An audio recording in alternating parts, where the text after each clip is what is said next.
Hello, everyone. Welcome to Overtime. As by now everybody knows, there is a very large hurricane in the Gulf. It is making its way towards Florida. Unfortunately, and we've all been through many hurricane seasons and seen this kind of thing. Unfortunately, in this particular case, we are looking at what is being predicted as possibly the worst natural disaster in the history of the United States. There's a couple of reasons for that. One of the biggest reasons that we're going to spend the least amount of time on is that Florida was just hit by a hurricane. So it's actually very difficult for people to evacuate. Many of the roads are blocked or have obstructions. If everybody tried to evacuate simultaneously, it would normally be a difficult process as it is, and that's without many areas that are still without power, without water. So Florida is already in pretty rough shape, and they're about to get hit again. This is, and as Andrew may correct me here in a minute, but I believe it is the 11th strongest hurricane on record. That's by barometric pressure. The sustained winds, by all accounts that we have here, are 180 miles per hour minimum. There are several reports now that's actually hit 185 minimum. 185 maximum sustained winds. That is 5 miles per hour short of the record, which was Hurricane Andrew.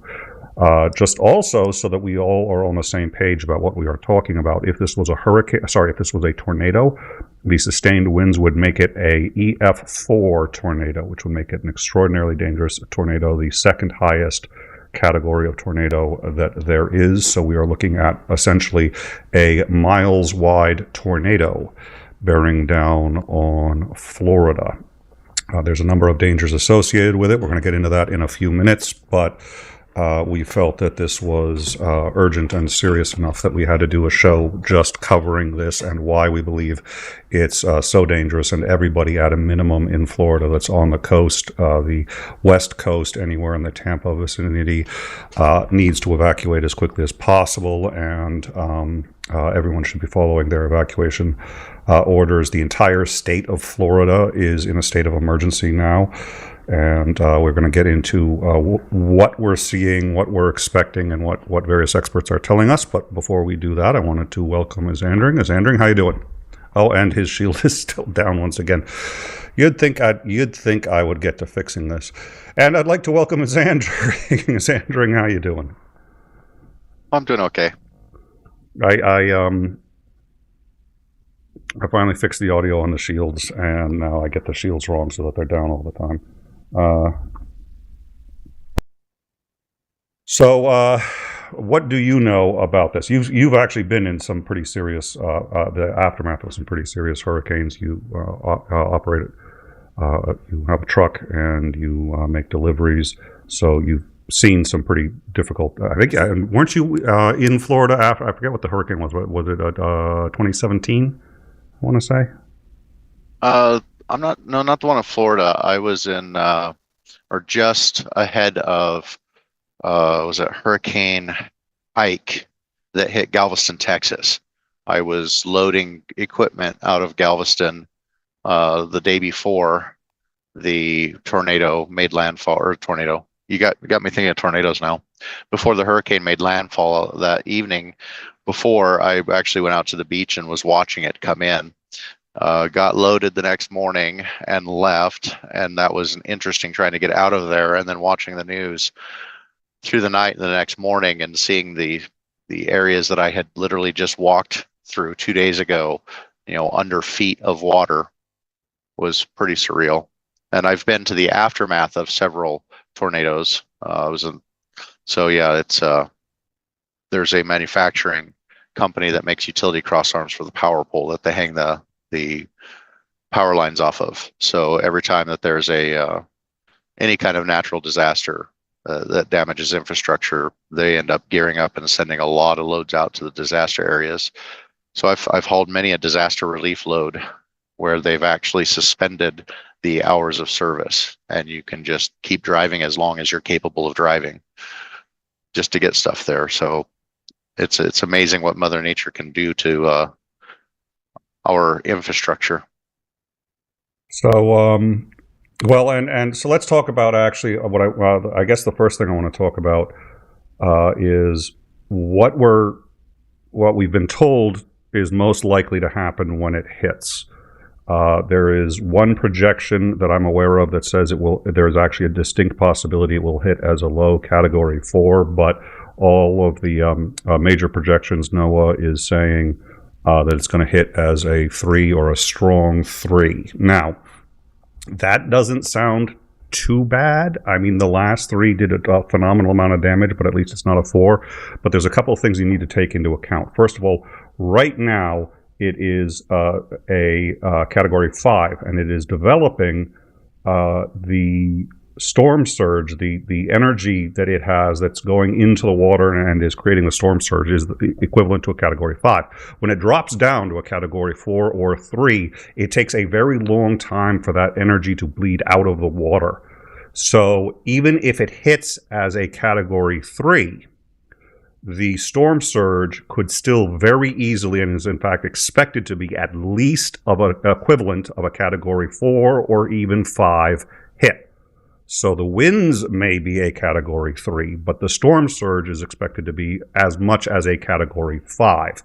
So we're looking here at the storm surge forecast, and this forecast is the NOAA forecast, but it's actually been updated. We're going to get into, they have it much more finite. I don't know if you can, how well you can read that. But the blue areas is up to 3 feet of storm surge. Yellow is up to 6 feet. The orange is up to 9 feet. The red is up to 12 feet, and the purple is 12 feet and higher. They're saying in areas of Tampa Bay, they're expecting 15 feet of storm surge. Anything over 8 is considered unsurvivable if you're in the area and don't have some means of safely staying out of the water. It's uninhabitable. You cannot survive that kind of water. So we're looking at 10 to 15 feet, and essentially the expectation, as I understand it, is a full 15 feet in Tampa Bay. Why? Well, the way the bay is designed fits perfectly for the hurricane to hit it and actually cycle the water around and create even a stronger storm surge in Tampa Bay should it hit directly in Tampa Bay, which, as it turns out, is the current projection. I forget exactly how far they're expecting that to go in terms of how many miles the flooding is going to go in. I'm hoping we have that map. We will go look for that in a minute. But obviously, if you're talking 15 feet of storm surge, that means the water will be over any single-story home. It's going to be, those homes will literally be underwater. Many will be taken off of their foundation. There is a let's see here. NOAA has gone down a couple of times. We believe that it's just because of overuse. It's essentially creating a denial of service attack. So many people are accessing it simultaneously that it's going down. Okay, so for the now this one says over 9 feet, but it's 12 to 15. Water reaching several miles inland, many sections of near-shore roads washed out, low-lying escape routes severely flooded, dunes and seawalls being breached, structural damage to buildings and multiple buildings being washed into the sea, extensive damage to marinas, docks, and piers, craft lifted and thrown into mainland areas. So that's just the storm surge before we start talking about the wind. We are expecting, again, a Category 5 level storm surge, even if it drops from its current Category 5 level to a Category 4 or a Category 3, which would happen right before impact. The reason for this is there's winds that are essentially coming around, that are protecting the state of Florida, and these winds will suck a great deal of the energy out of the hurricane. So it is expected, if you look at this map here, I'm going to try to get a little closer in here. this dot right here is actually, let's see, what is that? That is a Category 4. So it's expected to be a Category 4 right there. That's essentially right before impact, and they'll still be feeling the effects of it. The surge will already be starting, and then it'll drop to a Category 3 basically right before impact. That's the expectation in most models and from most people we're talking to. Zandering, any thoughts? Florida is already the lowest state in the country. It's got an average elevation of only about 100 feet throughout the whole state, and the highest point in Florida is only 345 feet. It's also the lowest high point in any state of all the states. So you also have an enormous amount of swampland. So ground is already saturated with water. So unlike going into, say, Texas, where there's water, or the ground is not nearly as wet, the ground can actually absorb quite a lot of water. It helps to stop surging of water as well, and that doesn't happen in Florida. So it's building up all this storm surge as a Category 5, and it's pushing it ahead of it. So even as it loses strength, as it starts coming into those offshore winds, it's still pushing a Category 5 storm surge, which is why the storm surge is expected to still be so high. That water doesn't just suddenly stop moving. So it's going to keep pushing it forward. It just starts losing a bit of energy as it gets closer to land, but it's still pushing a heck of a lot of water.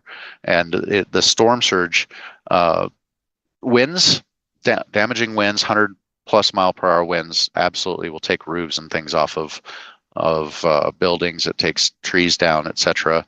But the storm surge is what really does the most amount of damage, because it just completely takes out buildings. It takes out foundations.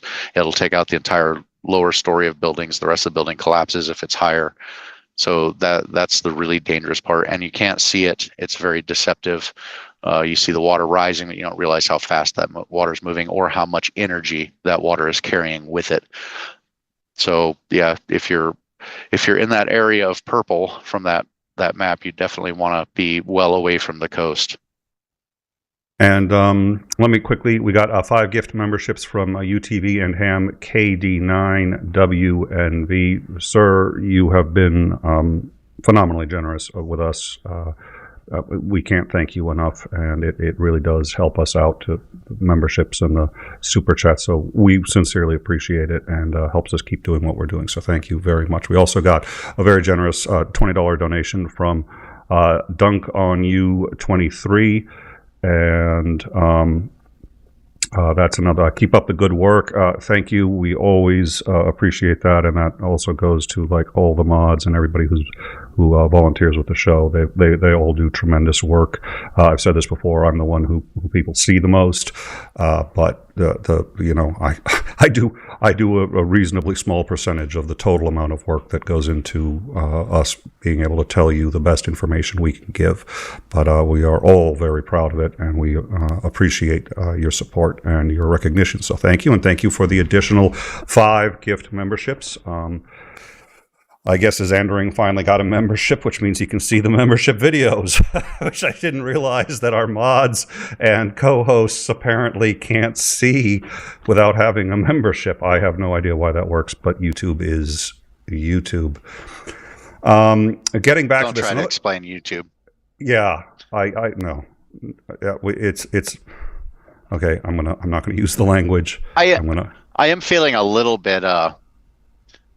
I guess hindsight being 2020, I'm sitting here looking at the potential that this storm has now. Thankfully, it's looking to bend sharply out to the east, and it's trending northeast right now. And once it makes landfall, it's expected to go almost due east, which is going to be really great news, because the last thing Appalachia needs is yet more downpour. And so I'm really hoping that we don't end up with a boomerang style hurricane where it crosses Florida and hits the ocean again and starts building up power, and then starts to circle slowly back towards the East Coast, and then ends up hitting somewhere near North Carolina or the Virginia, somewhere in there, and for a double hit. So thankfully, that does not appear to be happening. But I feel like I probably should have done the emergency preparedness show 6 months ago. That's honestly, that's a great show. I hope people will check it out. I think, Ksandra, you did a brilliant job of encapsulating how to be as prepared as you can be in whatever your area is, given the fact that this is an extraordinarily large country with a lot of very different problems, different states have to contend with. Living in Massachusetts, I have very different problems than people living in California. So I think you put that together very well, and I hope people. I'll put the link in the description because I think that's worth. Yeah, we should have done that show a while ago. We weren't airing back then, but that was a very good show. I'd also like to point out something that was brought to my attention earlier, and living on the coast, I've heard and seen of this phenomenon, but hadn't really processed it, which is a lot of people do think they're safe in their houses from the storm surge, and you're not, for a couple of reasons. One is that, of course, your home can be, in fact, wiped completely off of the... all right, thank you. I'll definitely do that. Your home can be completely wiped off its foundation, in which case it's offering you a lot less protection than you might otherwise hope for. The other problem is that your home is not airtight, and thank God, because most of us, when we go to bed, do want to wake up in the morning. So your home is not airtight, and when the water starts to press against it with the kind of force of a Category 4 or Category 5, it's like a hose being just shoving water into your home through every possible nook and cranny. And what that causes is the water level in your house to rise, and rise very quickly. And it also causes it to rise, in fact, in excess of the water level outside. So you may be sitting there going, how could you have a higher water level inside your home than is outside? And the reason is because the pressure is pouring water into your house faster than the water can get out. Air can get out faster. Air just goes out through the top, and now all of a sudden you've got, you may have only 3 feet of flooding outside your home, but 6 feet of flooding inside your home, and the air is rapidly being pushed out. So being inside a home, even in 3 feet of flooding, is absolutely no guarantee of safety. This is something where, if at all possible, people need to move out. Now we did get this, and if I can, I'll get to that in a second then. So you also have to realize you also have to realize that storm surge is pushing a hell of a lot of debris, especially from anything that was along the beach, marinas, boats, etc. In this particular case, they're in the middle of cleanup from the previous hurricane. So there's, you can see pictures throughout Florida where all of that debris, they've been collecting it up, they've been putting it in large piles, fallen trees, bushes, vegetation, etc., along with couches, refrigerators, all of the storm damaged stuff, sheetrock out of the bottom of people's houses, and they're piling it all up to try and get it moved out, and it's all just piled there. So they're not going to have enough time to get it all moved. So this is going to come through, and it's going to start rearranging those neat piles of debris right on ahead of it, and that storm surge will just push that right through. And again, the amount of force that water has is incredibly deceptive. Something just knee deep moving at 30 miles per hour, you can't stand in that. It will take your feet right out from underneath of you. Now imagine that there's very large bits of debris, trees, logs, couches floating through that as well. I mean, there's nothing like being hit with a Volkswagen Bug at 30 miles per hour. It does an enormous amount of damage. Yep. Absolutely. Thank you for that. And the debris too, I know a number of people, and we've had reports, and in fact, in the last hurricane, We saw homes that were on stilts, and people had stayed in their homes because they said, okay, they're on stilts. And those stilts actually survive a huge amount of water very, very well. What they don't survive is getting struck by trees, getting struck by floating debris. So if the water shakes a whole bunch of trees loose and those trees slam into the stilts, all of a sudden the stilts go, and even one stilt and the whole home goes. This is unfortunately, and we've discussed this last time, as we face growing storms, my understanding is right now it is a record warm temperature in the Gulf. Not shocking to anyone who's been following what's been going on with the climate. That's part of what's fueling that. And what that means is that the traditional methods that we've had of at least mitigating the damage from these storms are really no longer sufficient. Now, we do have an image here. This is courtesy of Bregwin. It is a map of the roads out. You can see the road out is the red. It is bumper to bumper and just completely. Everybody is trying to get out. This is from Venice all the way through Sarasota, Brandon, and it's good to see that people are taking this seriously and that they are leaving. The good news is, this thing isn't going to hit immediately, but it is on the way, and as many people need to get out of the path of this thing. If they can't get out, then at least get away from the coast. It's really, I don't think it's possible to overestimate how dangerous the coast is going to be. And I think you made a great point, as Andring, which is running water. I've had to go through about 2 feet of running water, and the water was running pretty quickly, and several people in my group were not able to make it through. I barely made it through just 2 feet of water. It was so you couldn't, as you're trying to put your foot down, the water is just taking your foot out from under you, and that's 2 feet. They're expecting 15 in places. So it's obviously that's what makes that's what makes water so dangerous. Water doesn't compress like air can compress, so you can survive, trying to walk and maneuver in much higher wind speeds, because that air, when it hits you, can actually compress, whereas water doesn't. It just hits you solidly, and the amount of force behind it just keeps rolling, and it'll push you right off your feet really fast.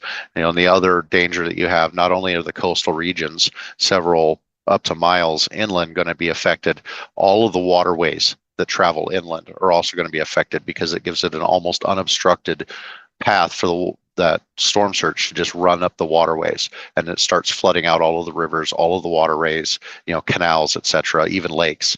And all of that stuff starts getting contaminated with salt water.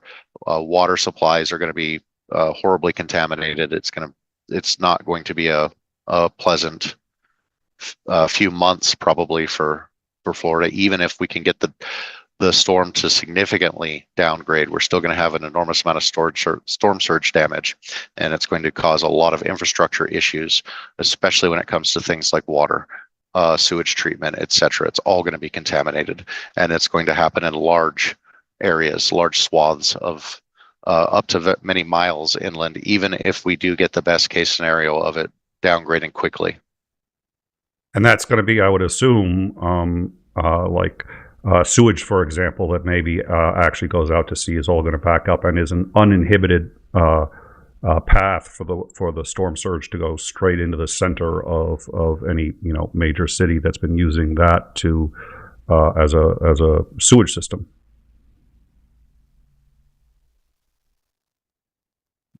Is that reasonably accurate? Yes. And sewage, you also got to realize that sewage systems are also downstream. They try and make everything downstream. So as everything starts backing up, it starts pushing it upwards.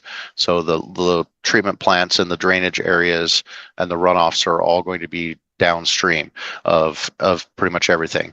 They do that to avoid contamination with freshwater supplies. When you get a storm surge, it reverses the flow, and everything starts flowing up those rivers. All right, I'm just trying to get All right, so yeah, they're still projecting Category 3. And what we're going to do is we are covering this on the Discord. So if you want to keep up with the current events, we will have that on the Discord. We are also going to be giving updates regularly as it approaches and eventually strikes Florida. As we learn things, we will let you know. We have covered hurricanes before. We've actually sometimes covered them in real time.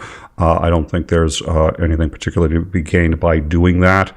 But if you make sure you hit the subscribe button and hit the bell for all notifications, if you're interested in being notified as we cover this and as we learn of different evacuation sites, as we learn what the damage is in different areas, we anticipate roughly every hour coming on and giving updates as needed. If they're needed more often than that, we will do more. If they're needed less often than that, we will do less, but we will continue to follow this.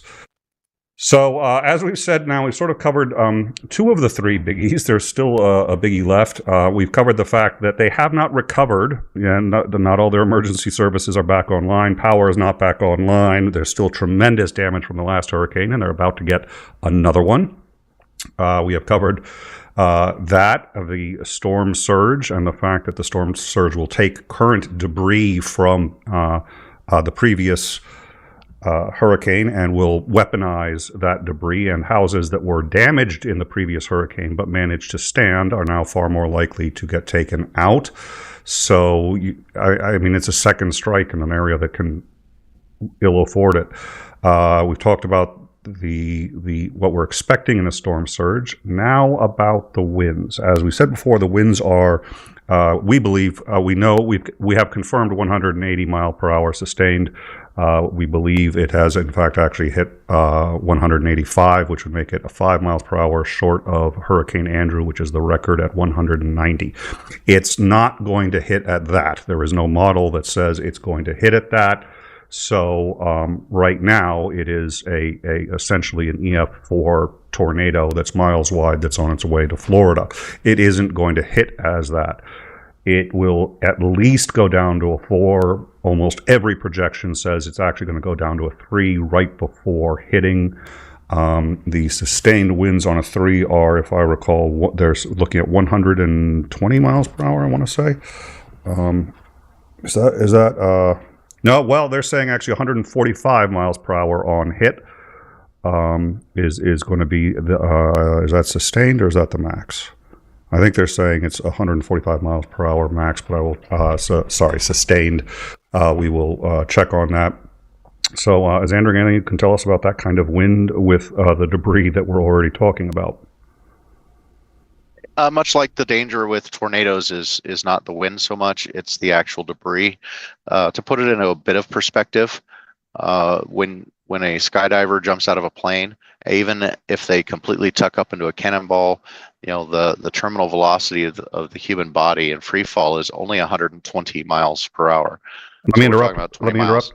By terminal velocity, you do not mean what many people think terminal velocity means, which is the velocity which will kill you, but rather the fastest that you can go in free fall, right? The terminal velocity is where the... Yes. Correct. The terminal velocity is the point at which you stop accelerating, and the force of friction of the wind is sufficient to overcome that of gravity, and so you stop accelerating. Okay. So when getting hit with 140 mile per hour winds with structures that are already weakened, with debris laying all over the place, vegetation that's already just been recently hit with high winds and causing a lot of damage, utility poles, etc., power lines in the middle of being rebuilt, still massively damaged, you're going to end up with a lot of flying debris that's going to be dangerous. A lot of people think, well, I'll shelter it out in my home, and if the water gets too high, I've either got a second story or I have access to the roof. I could get up onto the roof. Well, you still have to contend with all of the flying debris. So you don't want to be outside in 145 mile per hour winds. Even something as innocent as snow moving at 145 degrees can sting and actually draw blood. So you definitely want to take shelter and get out of the area that's going to be the highest impacted. And I'm checking now. Hold on a sec. So what I have in my notes says that they are expecting 145 degrees, but what we see here, and we've got this map up on hurricane, and this is from Weather Underground, which we had to use because NOAA keeps going down. You say one thing. You say one thing about government organization, and I swear to God, your shield is coming back down, and this time it's an actual threat because it works. The only thing I have to say about government in this particular instance is that FEMA is already stretched very thin, trying to deal with the massive amounts of inland damage from the previous storm, and obviously the local is spread out all over the eastern area, Appalachia and Florida. Resources are already strained, and we're adding another massive storm on top of it. So, that's going to further slow down response times. That's going to further confuse situations.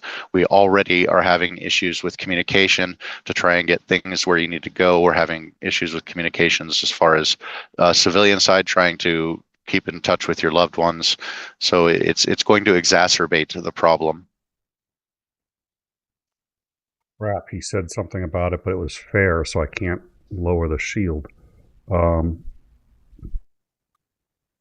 we had a question about NOAA going down. Yeah, it's. I think we're actually inadvertently hitting it with a denial of service attack. Essentially, what's happening is so many people are hitting NOAA. The problem is, and this is just an issue with computer development, and having done it before, I'm aware. How much money do you put into a computer system, especially for the internet connection, to deal with mass amounts of bandwidth if you're almost never going to need it, but you might need it on rare occasion?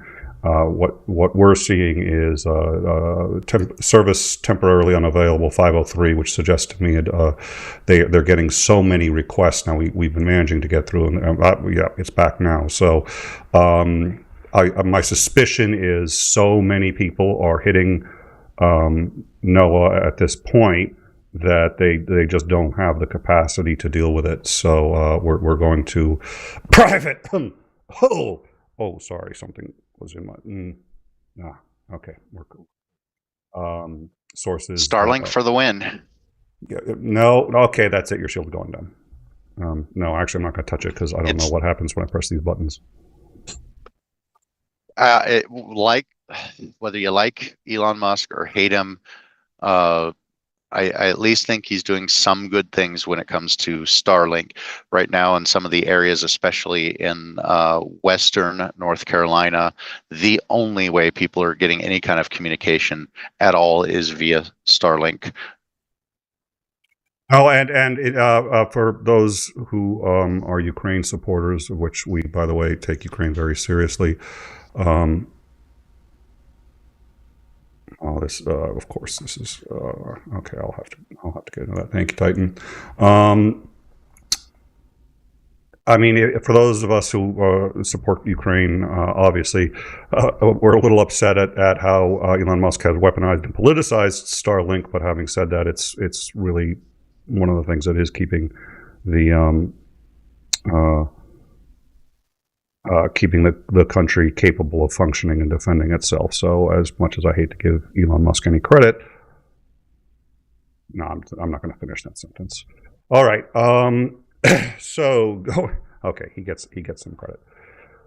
So going forward, we are looking at what I'm seeing here, despite my notes saying 145, and that may have been downgraded. What they're saying now is about 120 to 125 mile per hour winds. Let me see if I can get that one back up, which is still obviously, okay, so it would be a Category 3. They're thinking 125 miles per hour. The strike, they're saying, is going to be October 10th. I don't have the time, but that's essentially when the eye hits. They're going to be getting the storm surge long before that. So I do think, so let's see, Florida Governor Ron DeSantis refuses call from VP Kamala Harris ahead of Hurricane Milton. If she were just a candidate, of course he's refusing the call. I would refuse the call because it's a state of emergency and you've got stuff to do. If it's the vice president, I would take the call because they have an impact on the president and FEMA and where emergency funds are allocated to. But DeSantis is going to DeSantis, so there's not much you can do. Florida picked him. And in this particular stretch of emergencies that are going on, I have a feeling that Kamala is probably the one that's fielding and shouldering most of the office of the presidency entirely. I'm not convinced that Joe Biden is with us enough to be able to manage this kind of disaster. And even if he is, he's got a hell of a lot of people working around him to help him do this. So, yeah, it seems like a bit of political pandering off the backs of a hurricane. So I'm not a good look. Yeah, I do regrettably agree with you on Biden as well. I don't think, and I've seen some interviews with him, by the way, where he has done actually really very well and even pushed back on a moderator, and that's great. But my general impression of him, for any number of reasons, is that he's not functioning adequately to really hold office. So that's another story for another time. All right. Yeah, that just adds to the. Hold on a second. What is the word I'm looking for? Adds to the issues with him not taking her call. It's like whether you like her or not, she still is the vice president and is probably closer to an acting president at this particular moment during these disasters. So it just smacks so much of political pandering. And that's definitely not something we need in the middle of a potentially devastating storm. So there's one other thing that I think we should also hit, which is that, and this is an area that is beyond my expertise, so I will try to explain as best I understand it, which is that it appears that there is a second eye developing and sort of being spun out from the first eye. Now, apparently that this is a reasonably common thing. What happens is a second eye starts to develop, and then it gets reabsorbed back into the first eye and makes the entire hurricane significantly larger. That is not all bad news. That is a good news, bad news situation. The good news is that it doesn't dramatically increase the strength of the hurricane. It happens in particularly strong hurricanes, and that's one of the ways in which they grow. They start to spin out another eye, it gets reabsorbed, and then boom, the whole thing is larger. It doesn't necessarily add to the strength of the hurricane. What it does do is it makes the hurricane a lot fucking bigger. Meaning it's going to hit a much larger area, and if you have roughly the same power or now it's absorbing even more moisture out of the Gulf waters because it's bigger, it can have a down the line actually increase the strength. It doesn't initially increase the strength, it just increases the size. It's essentially a growth spurt. It happens after it hits a particular amount of strength and under certain conditions. I know nothing about any of that. All I am attempting to do is to prepare people for a notice in the next 12 to 24 hours that suddenly this has grown significantly in size. That is anticipated at this point. It's at least a 50-50 that it's going to grow in size. The impact on its strength, nobody has suggested yet, and my understanding is it is still anticipated to strike as a Category 3. It's just going to affect a much larger area, which is not inconsequential. I'm not trying to say it is, but I want to prepare everybody for if tomorrow you hear all of a sudden it's 10 times larger, we're not looking at a doomsday scenario. Having said that, where we are right now, given the effects of the previous storm, given how much damage and that they haven't even come close to recovering from the. I mean, they were looking at 2 years to fully mostly recover from the previous storm. Would have been about 2 years, and they're now about to get hit again. They're getting hit with a hurricane that is currently 5 miles per hour below the record which was set by Andrew. It is, I believe, as Andrew had given to me earlier, number 11 for strongest hurricanes ever in the Atlantic Gulf Coast anywhere. And it's expected to bring as much as 15 feet of storm surge into the Tampa Bay area, which is one of the more densely populated areas and extraordinarily vulnerable to this kind of hit. So it is distinctly possible that this is going to be, it's almost certainly going to be one of the worst environmental or natural disasters in our history, and I think it could possibly be even the worst in terms of damage done and loss of life if we don't luck out on this. So we figured, again, that's why we decided that this had to be covered and covered now. So I have not been checking the live chat. If there are any questions, anyone wants to ask any questions before we bail, I think we're going to head out. Like I said, we're going to be covering this tomorrow, and we're going to be covering this as it starts to affect Florida. We're going to keep up with regular updates as we learn of shelters, where people are. We're going to also try to link People Finder and anything else that's going to help people find their loved ones. It is going to be a chaotic week. We're going to be there at least for the majority of this event until it's out to sea. As Andrew said, it does not look like it's going to boomerang back. We've seen that before, but it looks like it's not planning on doing that, and we're going to hope that remains. So, like I said, I'm going to check I said I was going to check the live chat, but of course I wasn't. As Andrew, any final thoughts before we wrap this up? Yeah, looking at the most intense Atlantic hurricanes measured by peak pressure, the Milton would have, when I first sent you that, Milton was sitting at the 11th most powerful.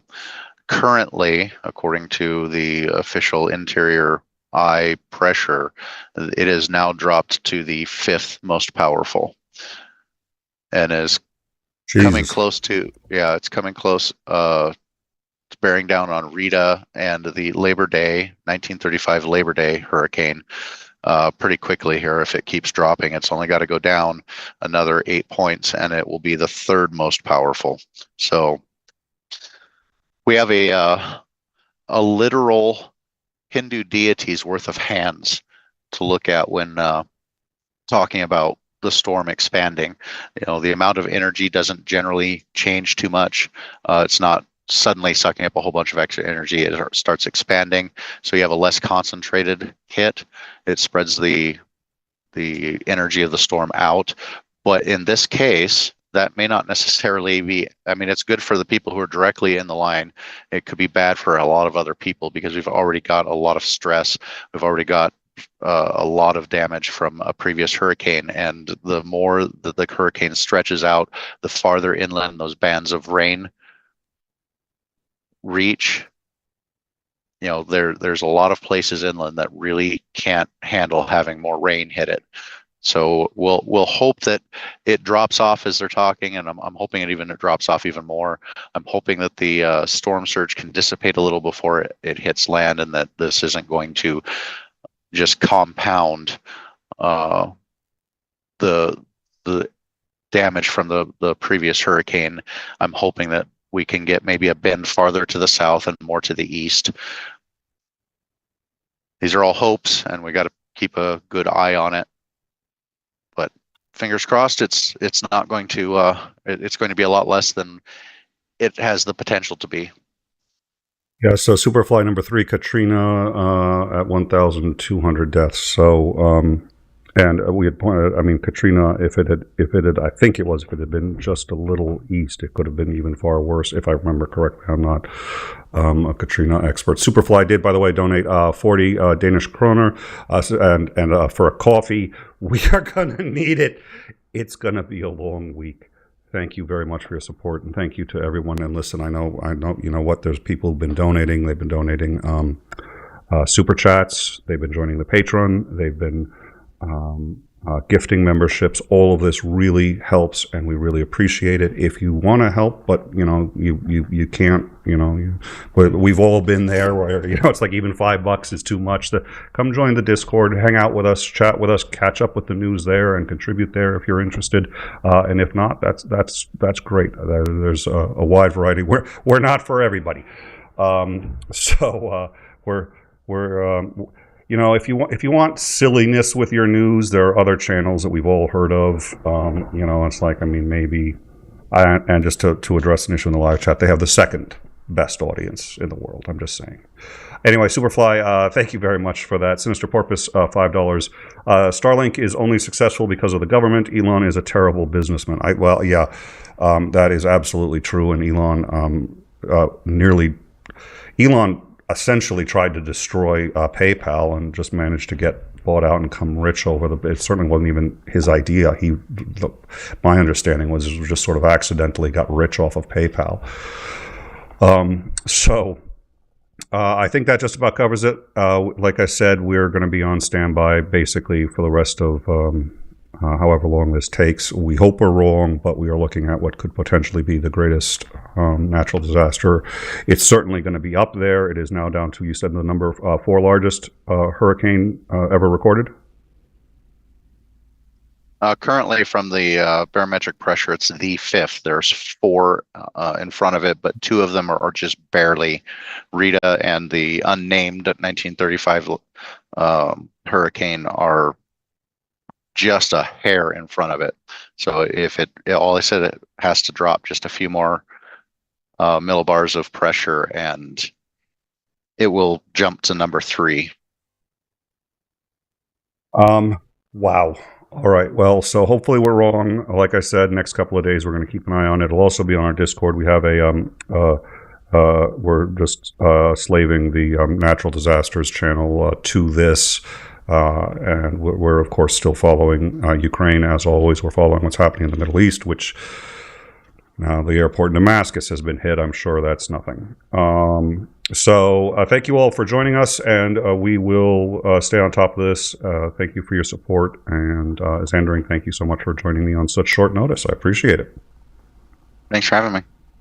Have a good night, all, and we will see you in the Discord.